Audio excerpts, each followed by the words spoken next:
Welcome to the PB&J podcast, where we talk about topics and issues relevant to the church today. Before we begin this episode, be sure to be sure to subscribe, and also share this. It really helps with the channel. We really appreciate it. And also leave a comment, either down below or through social media or through email, if that's your thing. We'll have the information in the description. Let us know what you think about this episode, and also let us know if you have any ideas about what you'd like us to talk about. And with that, we're glad you're with us on this episode. Let's jump in. I did have, I guess it's sort of a follow-up question. So I was very interested in reading what I could in James Cone's works. Yeah. And it's very interesting. Actually, reading him reminded me of reading John and Beatty's works. For those who don't know, John and Beatty is an African theologian. He wrote a book, African Theology. What is it? African Theology and Philosophy. So African philosophy, whatever. Theology and Philosophy. It was a very fascinating read. And someone clarified for me, because I asked someone who was kind of a scholar in that stuff some questions, and he says, well, really, John and Beatty is writing his works as a response to a lot of common misconceptions from Europeans, from Americans about African culture. And so you can sort of see that in his works, where sometimes he'll overemphasize some of his points just to get people to pay attention, which, Jordan, you and I do that on this podcast all the time. I think we overemphasize points. So it's interesting reading James Cone's works, because I can tell why, or I can see why, when he originally wrote his stuff, why people treated it very skeptically, why there was a lot of critics because of the way that he states things. But it sounds a lot like he's just overstating a lot of his points, because in that context, people just weren't really listening to it. Maybe they were disregarding it. And so he's just saying, no, like, actually pay attention to this. Because I know for some people reading it, I mean, there's still some critics out there. If you go on Amazon, some pretty critical reviews, and that's a lot of the points that they make is some of his statements. But actually reading it, I'm like, but I feel like he's just trying to get the attention of the reader, which is a pretty common thing. But that being said, it seems like the way Black liberation theology nowadays is articulated a little differently than maybe how James Cone originally articulated it in his book. The tone of it is certainly a lot different than his preface to the 1986 edition of his book. Yeah. So my question is, do you think that Black liberation theology has changed over the course of time a little bit, maybe to adjusting to sometimes just the socio-political climate a little bit, and also having other voices, including yours? Since you're doing your PhD, you're going to be one of those voices in the conversation in how this is articulated. So even though James Cone is certainly a primary or a good source, would you say he's like the only source people could go to figure out what this is, and what other voices are there for this theology? So, wow, that's good, Ben. So I put a lot of questions in there. I'm sorry. no. So, I want to read something, and I want to read this because I think it does a great foundation to my answer, and then I built on top of that. So, Sure. Black theology seeks to liberate non-white people, Black people, from multiple forms of political, social, economic, and religious forms and views of Christian theology as a theology of liberation, a rational study of being of God in the world in the light of a situation of being oppressed community, relating the forces of liberation to the essence of the gospel, which is Jesus Christ. So James Cone focus is Jesus Christ, and he's very Christocentric in his approach into this Black liberation theology, which is going to be very important to my answer to this, Ben. And Black liberation theology mixes Christianity with the questions of civil rights, particularly raised by Black Power movement and the other Black movements that's happening. So I say all that to say, Ben, is that when we look at the progression of the Black experience in America, Black liberation theology is always going to progress as well. Because it's, I'm trying to see how to say this. It might present the same problem, but in a different way. Hmm. Okay? So, for example, and I'm not trying to be political here, so those who listening, um, forgive me, and send me the hate mail, not Jordan and Ben. Send me the hate Yeah, send it to mail. me. Yeah, I got a whatever. really good ignore button. I But got a really good way of clicking spam, so it's fine. but the black people being lynched Hmm. back in the 20s, 30s, 40s, 50s, 60s, even the 70s and 80s. Yep. Let's be honest, Yep. even the 90s, but we ain't gonna go there. You see that electronics, as your phone was not invented at the time, cameras on your phone was not invented, so you, the only way you was able to hear about a black man being lynched is either one of your family members did it or one of your family members was the victim, Hmm. and you shared it around the community, right? So, Ben, when you look at Black liberation theology, it's kind of like the microphone to what's happening behind closed doors that nobody really ever get the option, the ability to see. Mm. You see, Hmm. Ben, you don't get to see the lynching. You hear about it, but you don't get to see it. But now, in modern times, you have the camera phone, the smartphone. George Floyd, and send me the hate mail. George Floyd is being literally lynched with his a man's knee on his neck for over 9 minutes, and you're seeing it. And for the first moment, Ben, it's okay.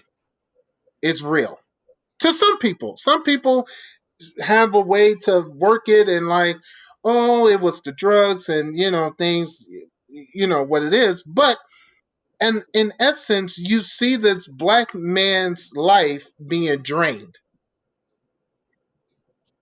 So when you look at black liberation theology, it it moves along with the time that when James Cone came, he had to blow and speak loud in a mic to tell you what was going on that Jordan wasn't seeing in his town in or his little village in Indianapolis.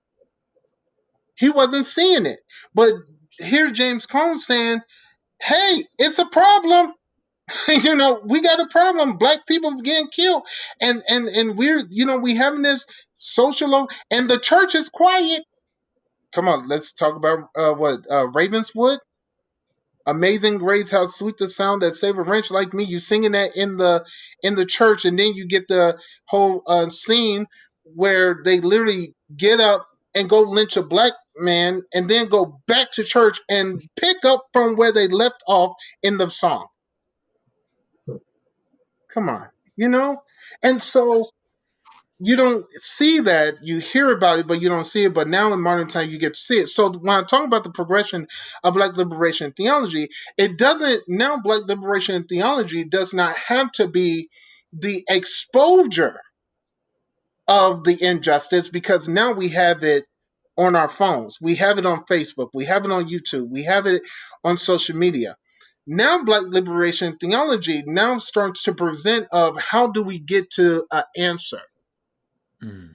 You see, and not saying that James Cone was not trying to give the answer, because he was, Hmm. but he was doing a dual application within his work to expose the injustice, but then also to be in a position where he was declaring that we, God is with us in this situation. So now you have modern day theologians as Cornel West, who's now he was teaching in Harvard, gone back to Union Theological Seminary just a couple weeks ago. You have Dr. Eric Dyson, who had been on CNN, Fox News, all the news channels. He's an ordained Baptist preacher, liberation theology. It's on and on that my mind can even think.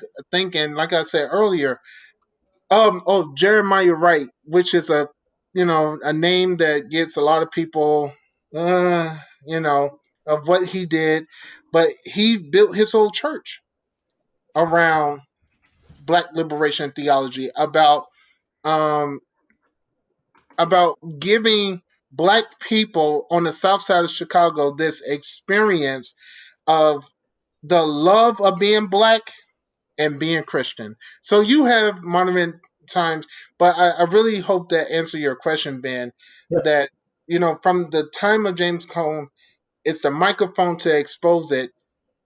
Black liberation theology doesn't have to longer expose it, but now it has to have the conversation of how to make sense of what you see it. yeah, Because now, I mean, some people, uh, Jordan, you said evangelicals earlier. Some evangelicals like, oh my goodness, Ben, I didn't know that was real. I heard about it, but I didn't know it was real. I literally had these conversations with those, with those with some people who said, Ben, I didn't know it was real because they didn't see it. They heard about Emmett Till, but Emmett Till does not become a reality when you have the privilege, yes, I'm using that word, have the privilege to step out of the situation and saying, well, how that really doesn't affect me. So you have the privilege to choose to really pay attention to it or not. As a Black man, it has to be my reality, even though it was almost 40, 50 years before me. It still has to be my reality because that could happen to me at any time. Spencer, can I ask if I can draw not a totally parallel experience, but a way to explain to maybe some of our, I want to say, more conservative white listeners, like Yes. a way to help understand it. So tell me if you think this is fair. What I think a parallel experience to be is the fear and the paranoia about like flying or even just Mm, anything that like it's a trauma experience basically. So when 9/11 happened, a lot of white Americans were like, oh my gosh, like all the Muslims are going to kill us. Like, should I ever get on a plane? Like my school in the middle of Indianapolis, like we were afraid it was going to be a target. Why would that be a target? It's not, it doesn't have any political significance. You know what I mean? Like, but like the paranoia was there. But like, here's yeah, the parallel though. Like, and tell me if I'm wrong, sir. You carry that yoke every day because you don't know what mm, like a racist is so subtle, like, you know what I mean, as long as they're essentially not black, yeah. you know what I mean, they can be racist, and you don't know, like, and then, like, even like then it's worse because like your authority figures like the police, the historical, well, I mean, let's just call it like I don't want to get political either, but like your experience with the police, I'm not trying to like make all my listeners mad, but your experience with the police though validates that as well, right? Like the paranoia of like, okay, I do have fear of not only like the regular people because like Emmett Till situation, but now the authority figures as well. I feel like they're not going to help me either. So I am in this sense like isolated and alone within my own community, but my community is powerless to help me. So I'm still alone every time I go out. Do you think like that's the experience Right. that we get if you were trying to explain it to a white evangelical group, people that grew up like me, that's how you would try to explain it to them? Do you think that's a fair way for them to understand it, like what it's like to carry that burden? Or am I And so I can sell it short Jordan, too? and Jordan, I want to say, you're a mastermind. You and Ben are a mastermind because I don't know about all y'all that. should set me. Uh, no, you two should set me up. No, Seriously, this is how you set me up in a good way. oh, good. I didn't Jordan, mean to, I swear. no, but you asked me a very powerful question in the beginning. Does liberation theology, could it ever get to a place that it can get out of this individual type of scene of this contextual experience to then now adapt and see itself within the big C, the universal C? And I'm saying like, wow, I'm listening to what you're saying because you just answer your own question, right? To me, you just answer your own question to that question because now it dives into the conversation where you was talking about the trauma, the experience, and it's kind of funny how we keep saying that we don't want to be political, but when you look at Black liberation theology, I mean, that's the point, to attack this political system of injustice and to say, God is not satisfied. This is not God. You say this is a Christian country, but is it really? This is what James Cone challenged, and I challenge myself. I'll be honest and I'll be controversial. You don't know where I live, and I got a wife and a daughter, so I'm good. Listen, I do not walk around with this concept that America is a Christian country. I do not believe that, and I do not stand on that. I always say Agreed. bull crap on that, because how can you be a Christian country but you never ask for forgiveness for the blood and tears and sweat that still is on the ground? And if we look at the Bible, yes, I'm bringing the Bible into this, where it's a scene in Genesis where God is talking to Cain, right? Cain, and he said, "Why does your brother's blood cries out to me from the ground?" Mm. So we don't think that's happening here in America, of all the lynching, and before the lynching, the killings that was happening during slavery and things like that on this land, and we want to say this is a Christian country. Well, be and this is what Martin Luther King and James Cone and so much of the civil right activists was saying: be true to who you say you are.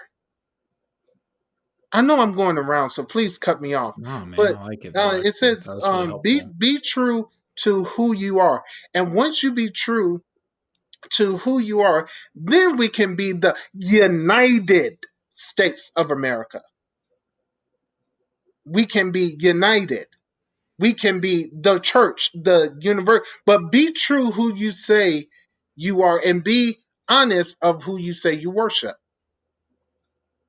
Because do you worship a God or a Christ that only identify or only sees your problems, and sees you, and things like that? Or can you worship a God that of your love thy neighbor as thyself, and being there for your neighbor, and understand that you might not be able to connect with your neighbor, but you believe that God is on the side of your neighbor? Do you really believe that? I am glad that you shared that though, because one thing that I think that I want to wrestle with, and I think our listeners need to wrestle with, is kind of what we just talked about. Like, is that Mm, acknowledgement? So the first step I think is acknowledgement of that trauma, whatever that looks like. And I even think about like how Jesus addresses eh, like I was trying to think about like the way Jesus addressed those who came to him for healing, you know what I mean? And then how he ironically addressed those who were like the religious leaders of their day. And like the juxtaposition, we make way too much about how he's like, either like he's super nice and it's not actually as mean when he's talking to the Pharisees, or we're like, he was all, a bull in a china shop. But we never really like, we like to focus on that. But I think we never really talk about like how he talks about, or how it works when he heals somebody. So let's look at the man who was full of legion, right? The demons. Like that person couldn't even function yeah. within society, and he casts out the totality of all these demons and he sends them into these pigs that run to the river. But like think about like what happens after for that man. That man now is like fundamentally become a normal human being. Like, and I think do you think that's the core of liberation theology? Is it doesn't have to be a spiritual exercise, but the exercising of demons in whatever evil, whatever form it is, to become a part of a society, Mm, and like to become part of the community. And maybe that's bad exegesis. I mean, it probably is, but like, but like the point, I think at least subtly makes some sense, right?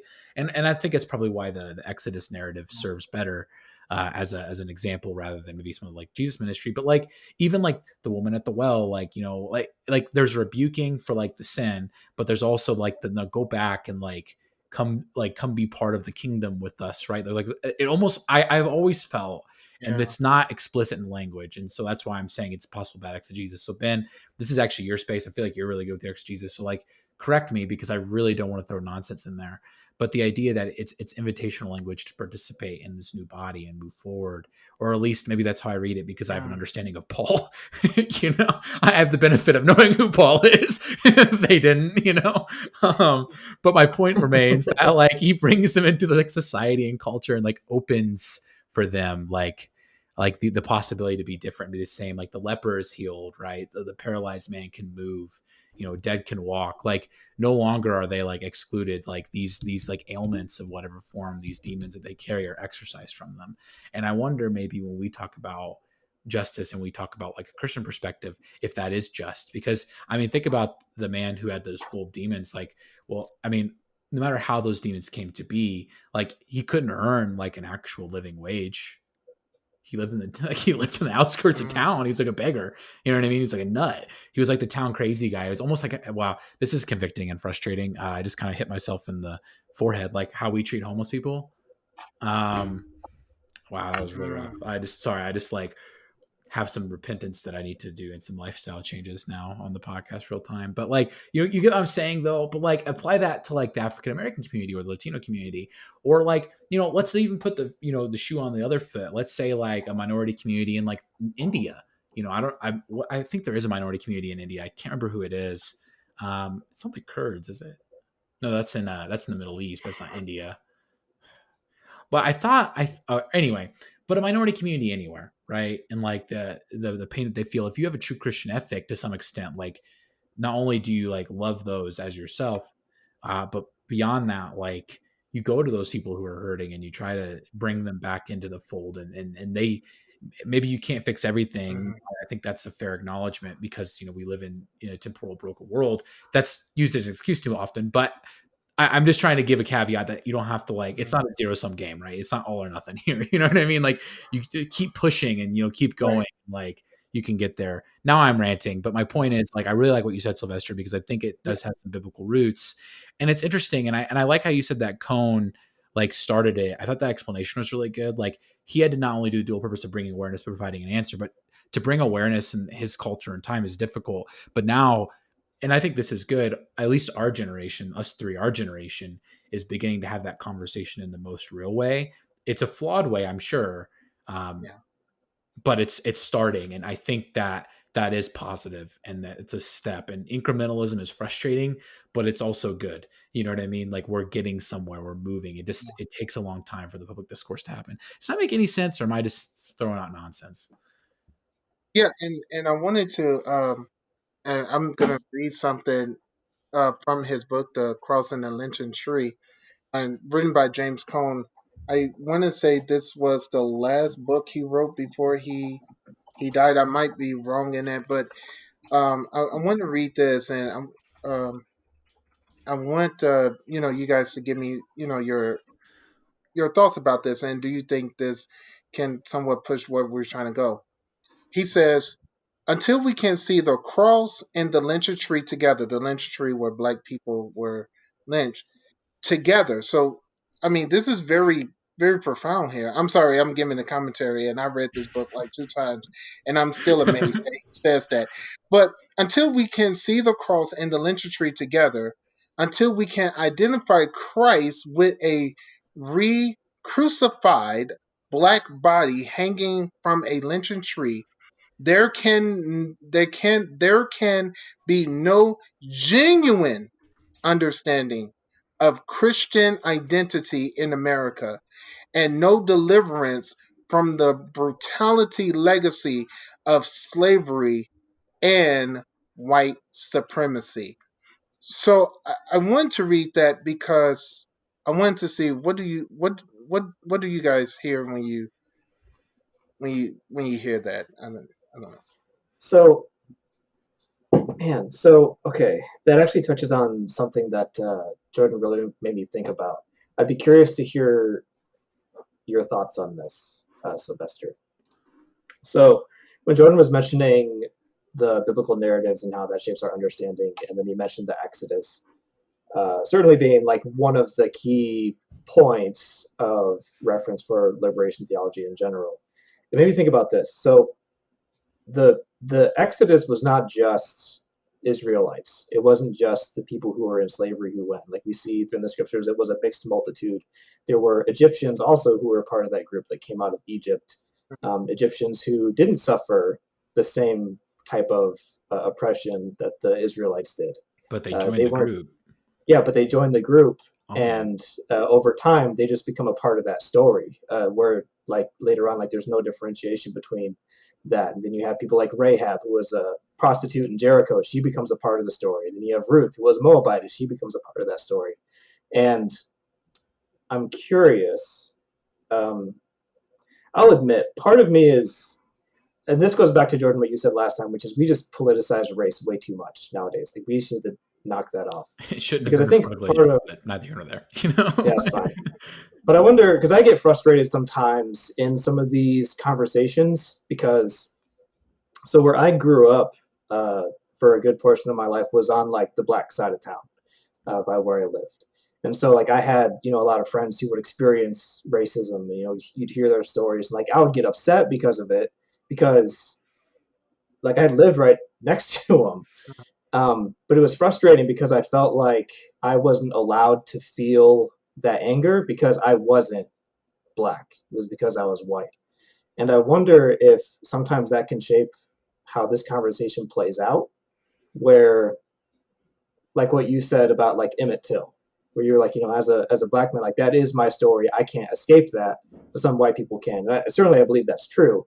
But I wonder if a way going forward for the church in this conversation is not to say, you know what, we need to acknowledge that this is the black experience. I wonder if a better way to say it would be to say, we need to recognize this is our experience too. And not to belittle the black experience and just say, hey, you know what, we're all oppressed. That's not what I'm saying.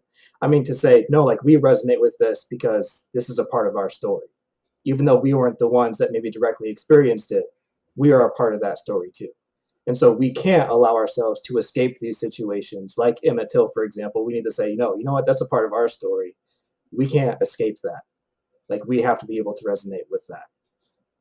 So, going back to the Exodus example, where we recognize like we are one full community, not just one church with all these separate people who have their own separate experiences that don't really overlap. And so rather than just talking about, this is my experience, this is my experience, this is my experience, and staying kind of segregated in that way. Like each community having their own separate experiences, recognizing, no, these are all our experiences. Now I, that's a very raw thought that I had. So I don't, maybe it's really out there. I don't know. I'm just thinking about it. I don't no, know what your thoughts are. I'll go real quick and then Joy, you can finish us off with your thoughts on this one. But no, Ben, I think that's really a really powerful statement. You know, to say that we have to get to a place that my experience as a black man is your experience as a white man, and I think that's what James Cone was trying to say. Like until we see that correlation, um, we would never be where we want to be. So I do see that now. And even I don't want to call it a critique, but my thing would be yes, I'm with that, but being careful of saying it's my story too, so I have now the right to tell you how you're supposed to feel. And not that you're saying that, Ben. Not that you're saying that, but how sometimes when we get to that stage where we're trying to be, well, this is America history. This is, blah, blah, blah. What happens is that now we feel like we have a right to state, well, you should just get over it. Hmm. It happened a long time ago. Get over it. Or yeah, so I think that's always the fear and being the conscious of the black community when, like, yes, we want you. I tell my white counterparts all the time, I need you. I need you because some people will listen to you before they listen to me. and you have more of a opportunity to change the minds and hearts of your community before I will. You know, let Jordan go back to, his hometown and, say some radical stuff. I mean, they're gonna be like, Jordan, what the heck happened to you? Like, we didn't raise you like this. This is not where you come from.